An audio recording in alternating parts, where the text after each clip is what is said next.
All right, guys. So let's get into some NCAA tournament stuff here. This will kind of be Jason's master expert realm, and this will be a lot of question asking by me and Sonny. And like I said, if you in the chat have anything that you would like to ask, go ahead and drop that in there, and I'll do my best to add those to the conversation as well. But Jason, let's start with some of the bubble teams. All right, and I know when I was looking at your bubble matrix on the website, you actually had Wisconsin in there, which was interesting. You also had Michigan State, Northwestern, Nebraska, Iowa, and I think the last Big Ten team you had was Ohio State, which is interesting that, we're talking about meaningful March basketball for Ohio State, but, thank you, Jake Diebler. We'll take it. So Jason, whichever one of those teams you want to start with, go ahead and start with it and kind of give us the whole idea there around the Big Ten bubble team. Absolutely. So on my website, I've got the bubble matrix. It starts at about a 7 seed, right? That's where you kind of say, like, if all heck broke loose and they lost all the rest of their games, will they still get in? That 7 seed range right now is a Wisconsin, Gonzaga, Dayton, and something like a Nevada or Boise. So those teams are getting in. Wisconsin is doing their best to try to lose them all and still get in. But they are. Wisconsin is also very lucky that the committee, when they established the net system, decided that they don't just do the last 12 games anymore. And now every game is weighted equally. And because every game's weighted equally, you've got 12 quad 1, quad 2 wins. Wisconsin's going to end up somewhere between a 7 and 9 line in the tournament. They've kind of fallen out of the race for 6, unless maybe they made a late push in the Big Ten tournament, but probably in that 7-8 range is where they're going to sit down at. They just had so many really good wins early in the season. And again, the committee said they're all worth the same weight. So that's probably where they'll be. Then you start to look at, Michigan State helped themselves out today. Michigan State, when it's all said and done, will probably play in the 8-9 game. And then they're going to be a monster for one of these 1 seeds coming out of it. They're going to have a lot of experience, a lot of tournament experience, and that's going to be a really entertaining game in the 8 or 9, one game there. Iowa is an incredibly fascinating development, right? I mean, they were left for dead just a couple weeks ago. And since then, they've rattled off some really nice wins, including a nice win at Northwestern the other day. Iowa, they're not particularly great at a whole lot of things, especially defensively. They're 160th in the country. So at times they look lost, but that's the way McCaffrey's teams have been. Really good offensively, struggle defensively.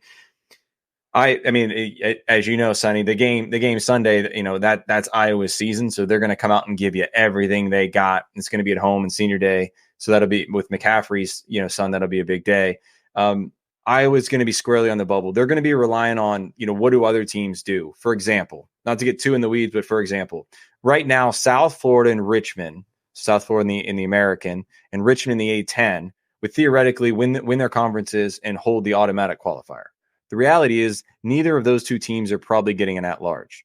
So all the bracketology and all the matrix and all the things you see right now, theoretically, there might be another spot or two opening up. And that's the difference in some ways, whether Iowa gets in or not. They might need some help around them to sneak in.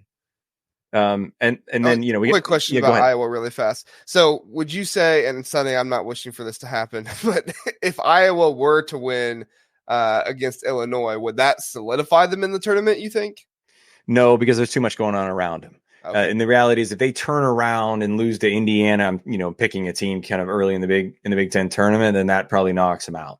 So I think they're going to need to beat Illinois, and I think they need 1 or 2 wins in the Big Ten tournament to get in. Just an Illinois win probably not going to be enough, because there's going to be other teams kind of scraping to get in. There's all those Mountain West teams and a lot of teams. And this year, there's going to be some credence to it. James Madison, because they won at Michigan State. They have that. Drake and Indiana State are very good basketball teams with really good resumes. And so Iowa is going to have to get more than 1 win probably from here on out to get in.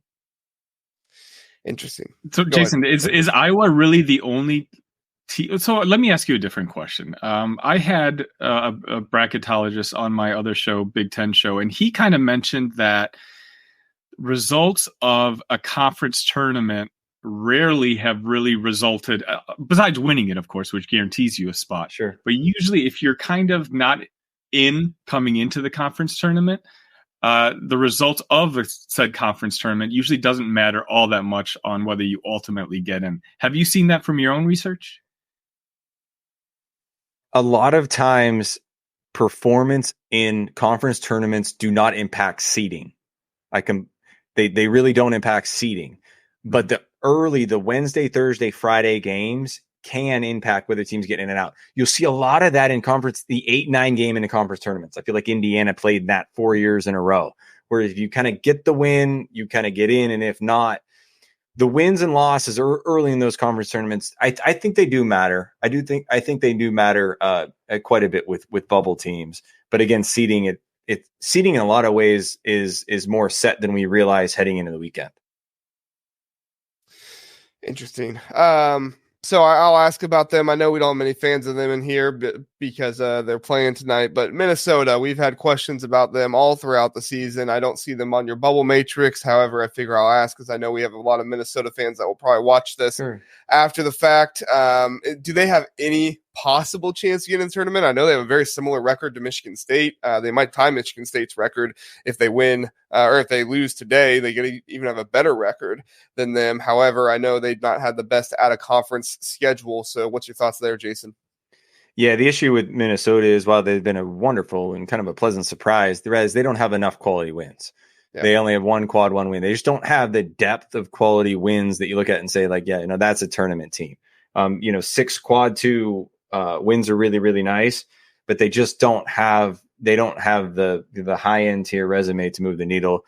That reality is they need to win the Big Ten tournament to get in. There's too many other teams around them. There's too much traffic and too many teams with quad 1 wins to kind of move around them. Another team that I was kind of surprised by on your bubble matrix, you have Nebraska right now on the 10 seed line with Iowa on the 11 seed line. And you're talking about how Iowa, if some things shake out around them in the tournaments and some teams get a bid that maybe they, we didn't think they were going to get because they win the tournament. Could Nebraska be in a situation where they might not make the tournament, or is that not very likely? I think Nebraska's in. I think Nebraska's in. I think that last win probably put them in. But again, it's similar in a lot of ways to Northwestern. Nebraska has a lower ceiling than people realize because their non-conference schedule is 3-13 and their road record is 2-8. And when you have those two things going against you, yes, you can make the tournament, but you're not going to get the benefit of the doubt from the committee. So whereas a lot of their fans may believe they're an 8 or 9 seed, the committee may say, yeah, but the reality is you haven't proven you can win away from Pinnacle Bank and you didn't schedule anybody. We're going to slide you down one notch. Interesting. Sonny, you have any more questions? I mean, I think we'll probably talk about it in the next segment when we just talk about seeding and Wisconsin in general. So I guess we can move on if you want to. Let me ask one more question and then we'll move on. So obviously I have the little logo next to me, Ohio State. I'm very interested in what it looks like for them. Looks like right now they're pretty far out of it. And, with only one game left at Rutgers, that's probably not going to move the needle too much. Is Ohio State looking at a situation where it's much, much more likely they're not going to make it and they need a lot of help? Or do you think that they can change their fortune in the Big Ten tournament?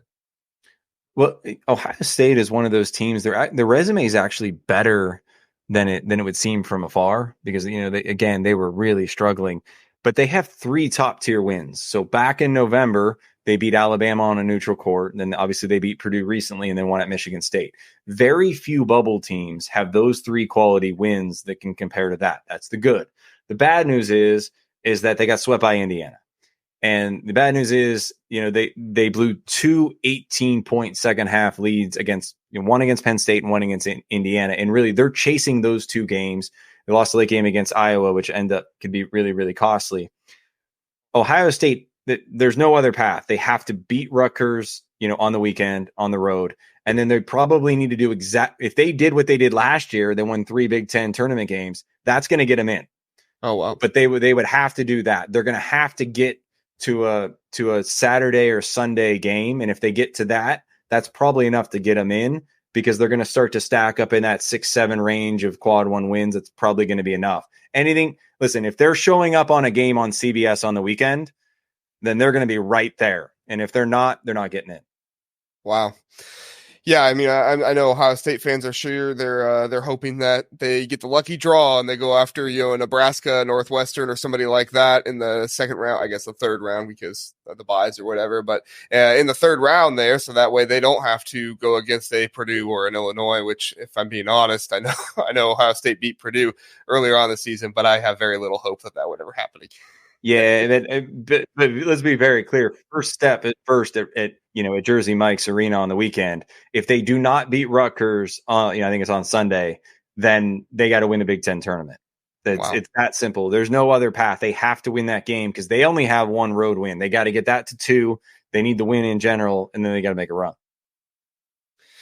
I can't find the comment. I forgot to start, but I have somebody in here asking about the Indiana Minnesota game tonight and how that might affect seeding in the Big Ten tournament. Sonny, are you aware if Indiana and Minnesota would impact seeding a whole lot in the Big Ten tournament or not? I know it's kind of jumbled up right now, but I don't think we would see a situation where Minnesota or Indiana could make the 4th in the standings. Do you see that situation happening, Sonny?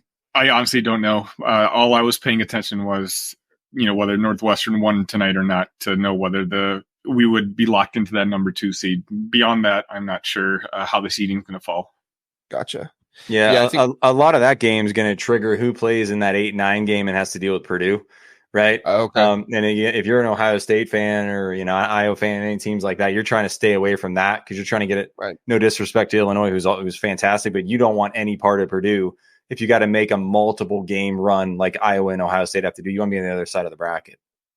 Well, yeah, and Purdue has only lost on the road this season. They haven't lost in neutral or at home. So obviously nobody wants to see them there. But to be honest, Illinois is on the same level with me. I don't want to see Illinois' fast break game and Terrence Shannon Jr. and what Domask can do to your defense as well. So. Listen to the Big Ten Huddle. Please do like and subscribe. We appreciate that. If this was your first time listening, we are the Big Ten Huddle. We cover all things Big Ten football and basketball. We have a long episode every Sunday, Tuesday, and Wednesday night, all at 9 o'clock. So come in, check us out, get in the chat, let us know what you're thinking. We would love to have you join us and learn more about the Big Ten.